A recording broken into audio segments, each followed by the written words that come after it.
Halo Naleper, gimana hari ini? Capek? Pusing? Banyak beban pikiran? Tenang, kali ini saya akan menceritakan film Infinity Rebirth tahun 2021. Menceritakan tentang proyek yang dilakukan beberapa ilmuwan dengan menanamkan chip pada tubuh manusia agar imun mereka menjadi lebih kuat dan tidak mengalami sakit. Bahkan chip yang semakin berkembang bisa membangkitkan manusia yang sudah meninggal. Tanpa basa-basi lagi, silakan ambil headset kalian dan jangan lupa nyusu ya guys ya, biar kalian tetap sehat selalu. Cus!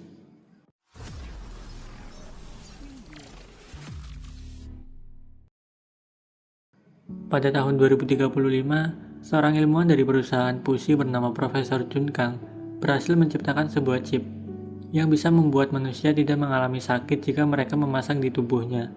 Bahkan diperkirakan hidup mereka juga menjadi 50 tahun lebih lama.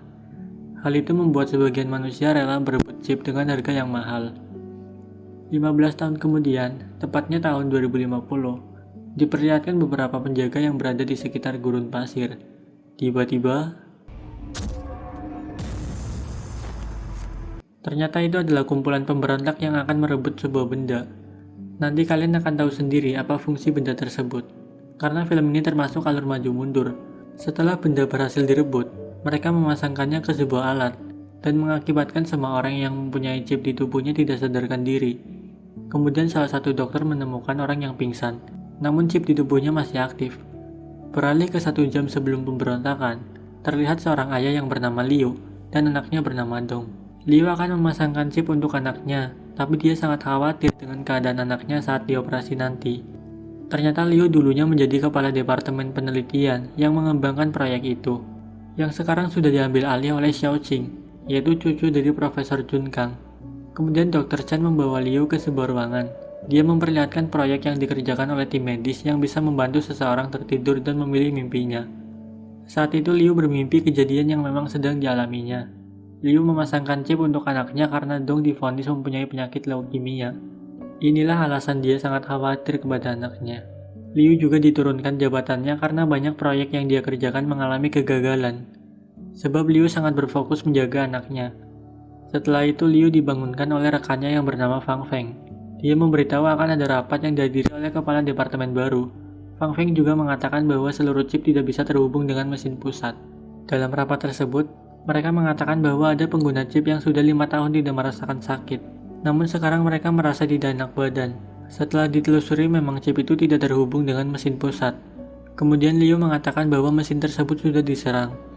Lalu Direktur Xiaoqing menyuruh bawahannya untuk mengambil barangnya saat itu. Inilah barang yang kita lihat di awal.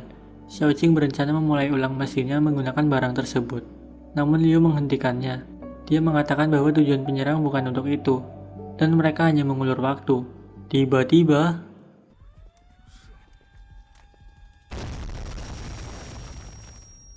ya, tujuan penyerang itu yakni mengambil benda yang ada pada Xiaoqing. Kemudian Xiaoqing melempar benda tersebut kepada Liu agar dia mengamankannya. Liu berhasil masuk ke sebuah ruangan untuk bersembunyi. Tapi sayangnya, Liu pun meninggal di tempat. Beralih ke tayangan awal, di mana pria yang kita sebut saja sebagai Bagong memberikan benda itu kepada pria bertopeng. Ternyata benda tersebut adalah chip generasi kedua yang diberikan oleh Jun Kang kepada cucunya sebelum dia meninggal. Namun Xiao Qing juga tidak mengetahui fungsi benda tersebut. Pria bertopeng mengatakan dia akan melanjutkan proyek milik Jun Kang yang belum selesai, yaitu menciptakan generasi kedua manusia, di mana manusia yang ditanamkan chip akan menjadi sangat kuat dan cepat. Lalu semua orang yang ditanamkan chip pun pingsan. Kemudian Bagong menyebarkan racun di ruangan medis dan semua orang di sana pun meninggal, terkecuali Dong yang masih menggunakan selang oksigen di hidungnya. 5 jam kemudian, dokter di awal yang menemukan orang dengan chip yang masih aktif ternyata membawanya ke laboratorium miliknya. Dia bernama Dr. Jia. Jiwa Liu dibangkitkan kembali di sana. Kemudian Dr. Jia mengatakan bahwa secara medis Liu memang sudah meninggal, namun otaknya masih hidup di dalam chip yang ada di tubuhnya. Hal ini bisa terjadi karena sebelum meninggal chip Liu berhubungan dengan chip generasi kedua. Mungkin ini proyek yang direncanakan Jun Kang sebelumnya, yaitu membangun dunia kedua bagi orang yang sudah meninggal. Dr. Jia berencana akan menguji coba proyek miliknya, yaitu membangkitkan Liu ke 20 menit sebelum dia meninggal. dan meminta Liu untuk mencari tahu alasan kantor Pushi diserang. Namun Liu masih tidak paham dengan perkataan Dr. Jia. Kemudian Liu dibangkitkan kembali di saat Fang Feng membangunkannya. Liu masih mengira bahwa kejadian sebelumnya dia hanya bermimpi buruk. Lalu Liu tersadar bahwa kejadian sebelumnya nyata, setelah merasakan ada kejadian yang sama seperti sebelumnya. Liu pun berencana untuk pergi menyelamatkan anaknya. Namun Liu belum berhasil. Percobaan kedua Liu dibangkitkan kembali. Karena panik, Liu langsung mengatakan sesuatu seolah-olah dia beramal yang membuat mereka kebingungan. Kemudian, pada percobaan ketiga, Liu mengambil tablet untuk membuka gerbang dan menyelamatkan anaknya. Namun dia masih belum berhasil. Saat pintu terbuka, Liu ditembak oleh pemberontak. Percobaan keempat, Liu mencoba hal yang sama seperti sebelumnya. Namun saat itu Liu meletakkan speaker dan berpura-pura mati untuk mengoceh pemberontak. Kemudian Liu mengaktifkan gelombang yang membuat pemberontak meninggoy. Setelah itu Liu langsung membawa anaknya pergi dari sana. Sayangnya Bagong menyebarkan racun di tempat tersebut. Kemudian Liu dan anaknya pun meninggal. Di laboratorium, Dr. Jia mengatakan kepada Liu bahwa anaknya akan baik-baik saja karena menggunakan tabung oksigen. Dan Liu juga bisa menyelamatkan anaknya setelah dia berhasil mengamankan chip generasi kedua tersebut.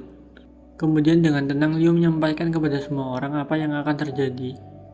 Liu membawa Xiaoqing dan chip generasi kedua untuk diamankan.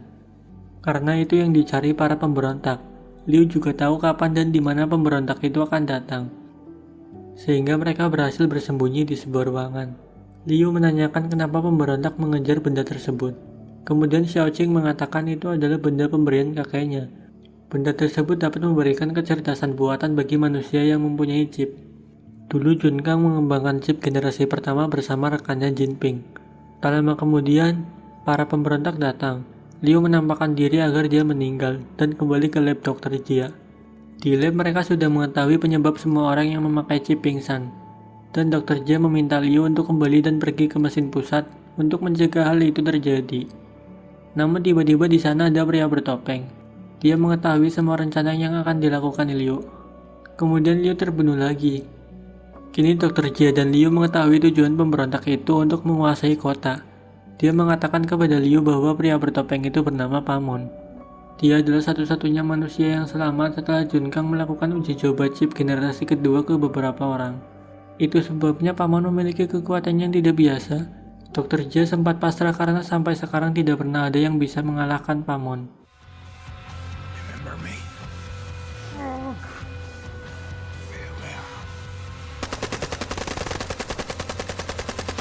Satu-satunya cara untuk mengalahkan Pamon adalah dengan memiliki kekuatan yang sebanding dengannya. Kemudian dia teringat rekan Junkang yang bernama Liu Jinping masih hidup, dan dia menyuruh Liu untuk mencarinya. Liu bersama Xiaoqing pergi menuju kediaman Jinping. Di tengah perjalanan, Xiaoqing menceritakan sedikit tentang Jinping. Dia adalah rekan Junkang saat bekerja di perusahaan Pushi. Namun setelah Junkang meninggal, Jinping keluar dari pekerjaannya dan tinggal di tempat di mana jarang ada orang yang tahu. Mereka pun tiba. Jinping langsung mencoba melihat isi pikiran Liu. Kemudian dia mengatakan sebenarnya chip generasi kedua sudah berhasil dibuat oleh Jinping dan Junkang 16 tahun lalu. Jinping juga tahu tujuan Liu menemuinya. Kemudian Jinping mengajak Liu dan Xiaoqing ke sebuah ruangan. Itu adalah tempat praktek untuk mengaktifkan chip generasi kedua. Sebelum itu Jinping menjelaskan bahwa jika chip manusia sudah ditingkatkan, dia tidak akan mempunyai rasa apapun kepada manusia. Bahkan rasa sayang kepada anaknya juga akan hilang.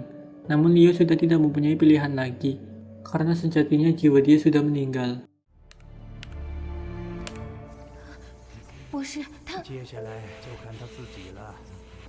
20 jam kemudian, Dr. Jia kehilangan semua data tentang Liu. Di sisi lain, Bagong sudah mengetahui keberadaan chip generasi kedua.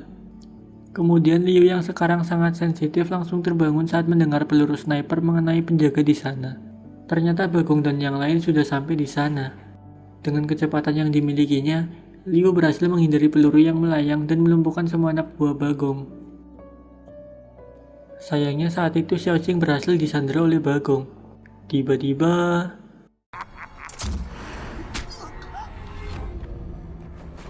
setelah itu Liu dan Xiaoqing menuju mesin pusat dan menemui Pamon. Tanpa banyak cekcok, mereka langsung berkelahi di sana.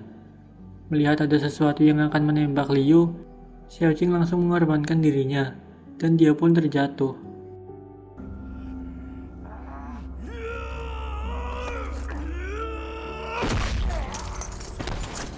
Karena Liu mengaktifkan mesin pusat, terdapat kesadaran yang merasuki Xiaoqing dan mengaku sebagai Junkang. Inilah alasan Paimon mengatakan dia akan melanjutkan proyek Junkang. Yang sebenarnya Junkang tidak menginginkan hal itu. Kemudian kesadaran itu mencoba mengendalikan pikiran Liu, tapi justru Liu yang mengendalikan kesadaran itu, dan dia menembakkan dirinya sendiri. Sehari kemudian, Dr. Jia mendapatkan kode untuk menyadarkan semua orang. Lalu Xiaoqing tersadar di rumah Jinping. Setelah itu dia mengumumkan kepada semua orang bahwa semua chip yang mereka pakai akan dicabut dan kembali ke kehidupan normal. Di sisi lain, bawahan Dr. Jia memberitahu bahwa mayat Liu menghilang, dan film pun selesai. Oke Nolepar, terus bantu kembangkan channel ini dengan like, komen, dan subscribe ya. Satu subscribe, satu pahala, amin. Saya Dit undur diri, see you and bye.